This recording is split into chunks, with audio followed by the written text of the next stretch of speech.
You are now watching Believe. Do you believe? All right, Ethan here. Welcome to the 15th episode of the Blue Note Podcast on the Believe Network. Solo episode for me today. Mike will not be joining me for this, but I presume he will be back after for the next one, episode 16. He should be back. We should be able to review what the Blues made, moves they made in the offseason, whether it's free agency or trades, which is coming up this week, which is why I'm doing this episode here. Episode 15, July 12th is the day that this will be uploaded, and lots to cover because free agency period opens July 13th on Wednesday of this week. It's a story just came out about the Blues before I started recording, so we'll touch on that. Before I get into it, I'd like to thank all the listeners. Remind to hit that subscribe button, whatever you want to do. 5-star rating. If you love what we're doing, comment. Get involved with the conversation on Twitter at TBNPod. You can follow our podcast Twitter, share it on social media as well, so other Blues fans can find us. And that's what we'll do here. So I'm not going to touch too much on the Central Division. I will touch lightly on it. And what we're seeing, let's say in Chicago, where things have kind of intensified in terms of that rebuild. We covered the DeBrincat trade a little bit live during our reaction to the Blues pick in episode 14. The Doc trade as well.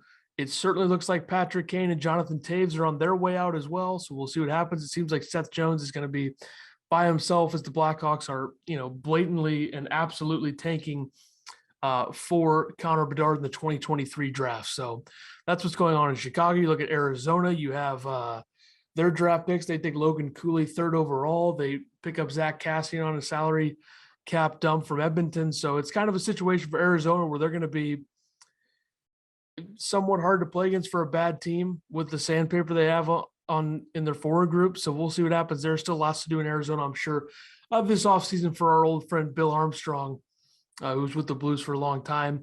Just quickly touch on Colorado, 8-year extension for Valeri Nichushkin. So he gets an 8-year extension, 6.5 a year, I believe. It's 49 overall. So I don't know the exact numbers there. We'll see. I don't think that's a great contract. I don't think it's going to age well. He had one really, really good season. I think he'll be good in Colorado, but that's a tough 8 years for a player that's not a star or of that caliber. I think is a pretty tough deal. But the Blues know about that because they gave Parayko 8 years. So there you go.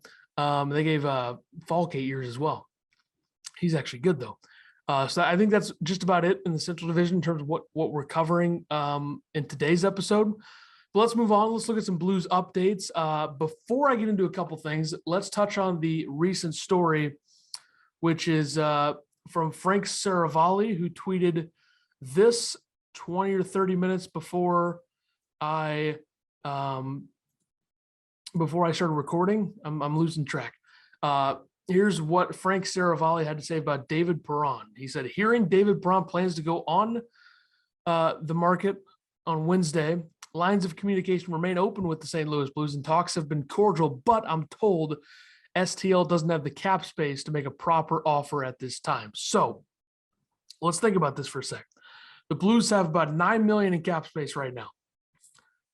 Plus you'll have Toropchenko's space as he will likely begin the season on LTIR. So I think this comes down to two things. I'm going to give credit to Stephen Ground of the Two Guys, One Cup podcast, another great Blues podcast, who tweeted this. Either they're trying to do something bigger or Perron is going to get way more than I thought. That's what Stephen said on Twitter. I think that's a good thing to talk about here. It's really interesting because Perron is, by all accounts, and we know this as Blues fans, watching him for many years, whether it's when he left or came back, very good player. He's also 34 years old. So I'm wondering if Perron is more worried about getting a higher salary cap hit or just a higher salary over term, or is term the holdup here? I think that the cap hit is the holdup between him and the Blues. I feel like I would lean towards, based on what Steven tweeted there, I think the Blues are trying to do something bigger. That's what I lean towards, because Perron's not going to get more than what, 6.5. I don't think he's going to get more than that. I'd be pretty surprised if he got 7. Because I think a team that would do something like that would be like an Ottawa, but they just brought in DeBrincat and he's going to have a huge extension as well. So I think the Blues may be trying to do something bigger. I think that they could be targeting a different forward in free agency or trade market. You look at defensemen on the trade market. Provorov's making 6.5. That's the number one target in my opinion. He's making 6.5. So I would kind of lean towards the Blues trying to do something bigger than re-signing Perron. I don't understand it. It could be a little bit of both. I think Jeremy Rutherford also tweeted, unless the Blues make a move before Wednesday and free up cap space, it would seem likely that Perron would be signing elsewhere. To be clear, that's if the Blues want to clear space for Perron. There's no indication that they want to do that. So I think another thing about this is next year's salary cap hit. You got Thomas and Kyrou to re-sign. You have to extend O'Reilly, in my opinion. That's been talked about for a while now. Those are things you got to get done. So you do have to think about next year's salary cap space. I think that could be a huge factor here as well in these three different kind of things going on. I'm not sure. I think what the Blues are going to do is, you would think moving out Scandella would be one of the first moves to make in terms of making salary. I mean, I'm going to say salary cap so much that it's going to start getting like that. But just to get some salary space, cap space. I should just say cap space. Why don't I just say cap space? It's very easy. So I think that's something they got to do. The Scandella thing, you got to move on from him. It's enough. That gets you to what, like 11? Because you're probably going to retain some as well on him. So the Perron thing sucks because I don't want to see him leave again. I think the Blues can get away with letting him walk. Yeah, I don't know how much he's going to get, I think is the big factor here. So maybe 6.5, like I said, seems like that's about the number. It's just, it feels like when you have this much cap space that wouldn't be the only issue here. Like, it's not like they have like 3 million. And I know, like I said, next year is a factor, but you look at next year's cap space right now. Okay. Tarasenko is coming off the books. That's 7.5. He could be traded this summer as well. That's 7.5 million right there. So that gets you some cap space. Barbashev 2.25. I don't see him re-signing if he has another big season. He'll probably get a lot of money on the open market. And that's it in terms of that. So I feel like if you look at where they're at in terms of cap space next year, they're in a good spot to re-sign Thomas and Kyrou. You would think the bridge deals of some sort if they're not long-term. And you would think O'Reilly as well could take a little bit less to stay, since it seems like he's, quite pleased with where he's at. So I don't really want to calculate how much space they'll have as of right now going into next year. But if you look at the books, you have 2.25 plus 7.5. So that's 9.75 coming off of the books from Barbashev and Tarasenko, which puts you over 18. So let's say Thomas and Kyrou both get what? 6 or 7 mil on a bridge deal. That's 14 if it's 7. And then O'Reilly. Yeah, I mean, that's tough. Scandella's got to go as well. That's 3.275 right there. I would think by next year at this point, we could see a Torrey Krug deal be done to get 6.5 off the books. I would also think that you maybe view just the market on somebody else. I don't know who that would be, but yeah, it'll be interesting. It'll be very interesting to see how the Blues handle this, because obviously losing Perron would be brutal for the franchise, losing him again, but they got to have a backup plan. I don't think you can lose Perron for nothing and then keep Tarasenko and lose him for nothing next year. I think that would be worst case scenario for Doug Armstrong. So I think if you let Perron walk, you got to figure out how to fill that void. And I think you'd still have to trade Tarasenko. If he wants traded, just trade him, because losing him next year for nothing is not going to be worth it. So yeah, we'll see.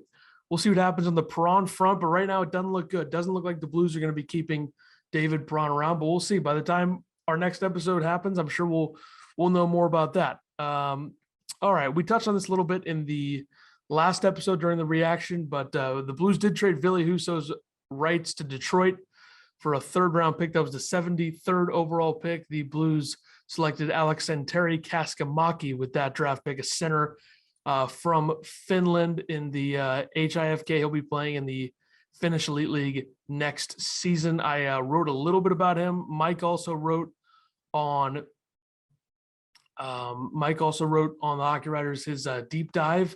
So I'm going to pull that up real quick, give you a little bit of a taste of what Kaskamaki's game is about. From DauberProspects.com, he's a gifted offensive center with strong skating and stick handling, needs to improve his defensive game and on-puck habits, but could be a top 6 producer at the NHL level. So you get a guy like that with the 73rd pick and getting a free pick for Ville Husso, who you were probably not going to re-sign in most situations. It's nice. I think Kaskamaki's a good pick. I like what the Blues did at 73 and 88. Buschinger, the defenseman from the Guelph Storm of the OHL, has the potential to be an NHLer as well. Other than that, the draft I think it was good for the Blues. Pretty much a run-in-the-mill draft and what you expect from Doug Armstrong and his crew. All right, let's get into a little bit more Husso stuff here. This is per Jeremy Rutherford of The Athletic. Goaltender Ville Husso knew that he could get paid more if he left the Blues, but it wasn't the only reason why the pending UFA decided to leave St. Louis and sign a 3-year, $14.25 million contract with Detroit on Friday. The 5 years remaining on Jordan Binnington's 6-year, $36 million contract was also a factor. Husso himself said, "I'm 27 right now. I'm moving on. Hopefully I will play at a good level next year too. And I want to play even more games." He said this on Sunday. "I think the timing and Benner's contract with the Blues and it all comes together, and we thought it would be a good move to go somewhere else." I think that's all well and good. I think we knew this was probably happening with Husso. I think it's a good move for him. Get to go to Detroit. They now have him and Nedeljkovic as their 1-2 punch, so we'll see how that works. But you always trust Steve Yzerman if you're Detroit. So Binnington is now back as the Blues' clear-cut starter, and the club will be looking for a backup. They have a legitimate interest in Charlie Lindgren, who's spent the past year with the organization and appears to be the one they have their sights set on now. I still think going into the open market and finding a goaltender is the right option. I don't think you can throw Lindgren into this by himself without having somebody else there as well. It was a very short sample size. Yes, he was very good last season, but it was 5 games. So that's tough. But Braden Holtby's a guy I always mentioned about this. Doesn't look like he might be done. Injuries might have killed his career, so he could be done. But you look elsewhere, I think backup goaltending, there will be some guys in the market that you look at. I think Ilya Samsonov, who had a rough year with the Capitals last year, but has always been a high potential goaltender. Him at 25 could make a lot of sense. I think if you're looking for a veteran, Thomas Greiss wouldn't be too bad. Not much else in the market that excites me by looking at this list. Martin Jones is a hard no from me. Capo Kakinen is an RFA. That's San Jose. Eric Comrie maybe had a good year for Winnipeg last season. It's tough. It's a tough market out there. But I think my number one choice at this point, if you don't bring back Yaro Halak, which I guess isn't out of the realm of possibility, is probably Ilya Samsonov, who, if teams aren't that interested in, the Blues could swoop in and get him at a nice number. He's 25. He's always been high potential. So, yeah, the backup goaltending is going to be interesting to see what they do. I don't think Lindgren's going to be the guy, but maybe. So Lindgren's agent said Sunday that Lindgren is seeking a one-way deal, meaning he would be paid the minimum NHL salary of $750,000, even if he were assigned to the AHL. Last year, he made $750,000 in St. Louis and $300,000 in the minors in Springfield. So, yeah, there you go. It's really, we'll see with Lindgren. It's tough because like I said, the overall sample size for Lindgren was so small that I don't really see how you can justify just going with him blindly. I think you got to look into the market. So I think the Blues will do that. I think that'll be an interesting part of this. No doubt about it to me. And we'll see what they do. So let's move along here. Let's look at the draft real quick. Like I said, who the Blues drafted. I did mention I'll mention it again here soon in a moment about who the Blues drafted. But before the draft, we did our little targets for the Blues, and we're going to look at where those guys went as I'm about to sneeze. So that'll be good for the episode. I might just do it live on the air. Anyway, all right. My first target was Seamus Casey, who actually did not go in the first round. He went 46th overall to the New Jersey Devils. Casey to the Devils at 46. A guy that I liked a lot, Yager Furcus, went 35th to the Kraken. So that's two guys they could have had. Another one is Isaac Howard, who I had. He went 31st to Tampa. Another guy they could have had. One they couldn't have had is Leon Bichelle, who went 18th to the Dallas Stars, big defenseman there. For Mike's targets, he had Owen Pickering, who went 21st to Pittsburgh. So right before him, he had Rutger McGroarty, who went 14th to Winnipeg. He had Yuri Kulich, who went 28th to Buffalo, and Philip Messar, who went 26th to Montreal. So Blues could add most of those targets. They did not do so. And what can you do? Because they drafted Jimmy Snuggerud in the first round with the 23rd pick. Then in the third round, they had two picks. They had Alex and Terry Kaskamaki, who I already touched on, and Michael Bushinger, who I already touched on as well. A couple of good, real solid picks in the third round, in my view. If you don't have a second round pick and you can get those two guys in the third round, I like it a lot. Fourth round, they took Arseny Koromislav. I don't know how that's pronounced. That's a defenseman. In the fifth round, I took Marc-Andre Gaudet. That's another defenseman. And then in the sixth round, I took Landon Sim, who's a right winger from the London Knights of the OHL. So top half of the draft, first three picks, I like a lot. Second three, I don't know much about. I'll be honest. I did a deep dive on Landon Sim on the HockeyWriters.com. There's not a lot about him other than he models his game after Brendan Gallagher. So the type of player that you hate to play against, but you like to have on your team. So we'll see. And his father won a cup with the Dallas Stars in 1999, John Sim, and he's a part-time amateur scout with the St. Louis Blues right now. And speaking of which, before I touch on a couple other things with the draft, the Blues did make a couple of changes today to the coaching staff. So, or I guess the front office staff, I should say, not the coaching staff. Excuse me. So what they did, let me find it here, folks. Didn't have it ready. They announced that Scott Mellenby will be joining as a senior advisor to the GM. Played 4 seasons with the Blues in his career. They also announced Tim Taylor as the director of player personnel. Bobby Kinsella named full-time amateur scout in the U.S. Tommy Stoden. I don't know. What do I know? Named pro scout in Euro, and Chris Thorburn. How about that? Named player development coach as well. So great to see Thorb's back in the organization for the Blues. So there was the moves there. We also had a fan vote grading the draft. 70 votes total, 67% voted B for the Blues draft, 17% C, 13% A, and 3% a D. So I kind of lean towards the B being the right number there, or the right letter there, I should say. I think a B is a solid grade for this draft. Nothing too flashy, but I like I said, I really like the first 3 picks, and I just don't know enough about the second 3. So I think it was a solid draft, which is about what you expect. You're going to almost find somebody in every single one with what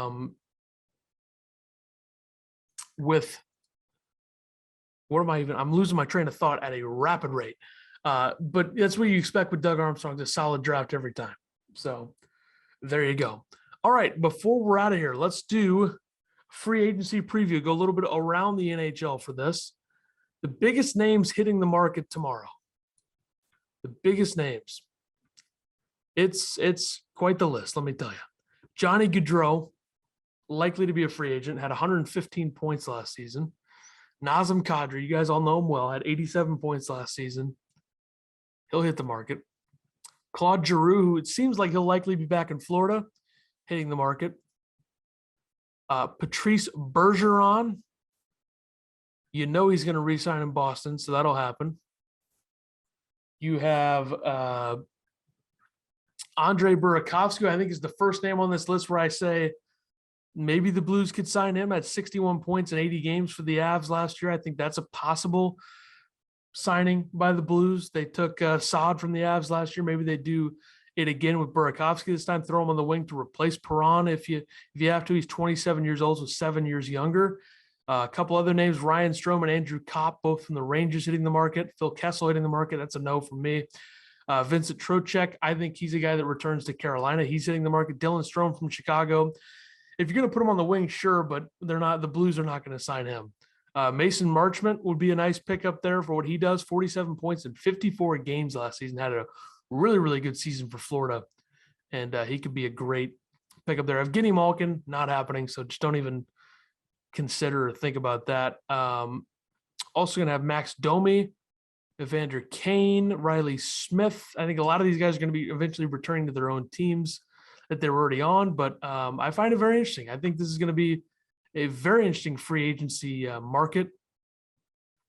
And I think the biggest thing here is what happens with the top guys. Like, that's always something you think about, is what's going to happen with the cream of the crop of the market. But Gaudreau's interesting because I've kind of always thought the Islanders, I think it's going to be an East Coast team if he doesn't go back to Calgary, no matter what, whether it's Philadelphia, the Islanders, or the Devils.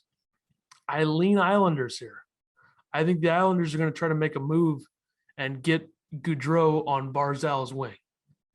So I think that would make a lot of sense. Remember, the Islanders were very heavy on Artemi Panarin before he decided to go to the Rangers. So do they try it again? Now, I personally think, as good as Gaudreau is, I favor Panarin a little bit over him. The production for Gaudreau last year was off the charts. 75 assists in 82 games and 40 goals is as legit as it gets. But how often are you going to see Gaudreau play all 82 games? That's got to be a concern. I know he did it last season. I know him and Tkachuk both did it. But I think the Islanders are going to be a team that's heavy on Gaudreau. So you heard it here first, but you probably didn't hear it here first because it's been on Twitter a lot. Anyway, from a Blues perspective, when looking at the defensive market, which is where they have to look first, I know they're likely to lose Perron, but you got to look at the defensive market first. And it's not great. I think a trade's going to be the move if you're the Blues to find defense. And my number one option this entire time has always been Ivan Provorov from Philadelphia. But you look at the defensive market, it's got to be left side, okay? You have Ben Sherratt, which I'm good on that. I'm not really interested in giving him a contract. Nick Leddy, does he come back? I'm leaning towards no, but I wouldn't be stunned if he did, but I'm leaning towards no. Nikita Zadorov is a player that a lot of Blues fans have been talking about and they like, and I'm just out on it. Like, I don't think Zadorov is good enough to give that much money to, that he's going to get likely on the open market for a team that's even more desperate and a team with more cap space. I don't think the Blues should do this Zadorov deal. He'd be a good third pairing guy with Bortuzzo, but not for the money that he's going to get, which is probably going to be what? I mean, he made 3.75 last season, had a good year in Calgary, probably going to make 4. So I'm so out on that. Giving Zadorov anything more than 2.5 is ridiculous. So I really hope the Blues avoid that. Ian Cole, who had a solid season last year for Carolina, won't be overly expensive. Could he come back to St. Louis? I mean, I wouldn't say that's out of the realm of possibility. Ian Cole returning. After that, it kind of becomes difficult to see what happens on the left side defensively for the Blues in free agency, because I mean, Mark Stahl, 35 years old, I'm good on that. Zdeno Chara is done, so that's probably a no. So yeah, and Mikkel is an RFA, so they still got to figure that out as well, I suppose. It's going to be interesting to see what the Blues do left side. So that's the first priority in free agency for the Blues. If you look at forwards, like I said, I think Burakovsky would be a great replacement for Perron if his next contract isn't outrageous. Elsewhere, to kind of fill the void that Perron's likely to leave, I think you look at, some lower tier options to where you can still give Jake Neighbor some quality minutes and maybe move somebody like Ivan Barbashev up if you keep Tarasenko, I suppose. I think Riley Smith would be a nice pickup if he doesn't re-sign in Vegas, which it seems like he probably will. I think Ricard Raquel would be a nice pickup. Nino Niederreiter would be a nice pickup. Andre Palat from Tampa would be a good pickup. So there's plenty of forward options out there for the Blues if they need to replace Perron, which it seems like they will if they don't do so via the trade market. But Yeah, we'll see. I mean, I'm very interested to see how the Blues approach this because I think you got to look defense first, and then after that, I don't know what you do. So we'll see. It's going to be interesting. I'll have an article coming out with a few free agent targets. Probably mentioned all of them in this episode today. But I think that's going to do it for this episode. We'll see. Try to preview it for you. See what the Blues can do. It's going to be a very interesting week for the St. Louis Blues and how there could be organizational shifting with Tarasenko possibly being on the move. It's going to be really interesting to see what happens. So we'll see you next time on episode 16 of the Blue Note Podcast, the Believe Network. You can follow my Twitter at Ethan Carter SW. You can follow our podcast Twitter account at TBN Pod. And I'll give Mike a little shout out here as well. He's got a new Twitter handle to up the professionalism a little bit on Twitter, M_Meyer3. That's MEYER3 is his new Twitter handle. So you can check him out there. And we'll see you at the end of this week or the beginning of next week to talk about what the Blues did in the offseason. It's a big week in the NHL. Everybody rest up, get ready to go for Wednesday. And we'll see you next time on the Believe Network, the Blue Note Podcast, episode 16 coming later on in the week. Or next week. We don't know.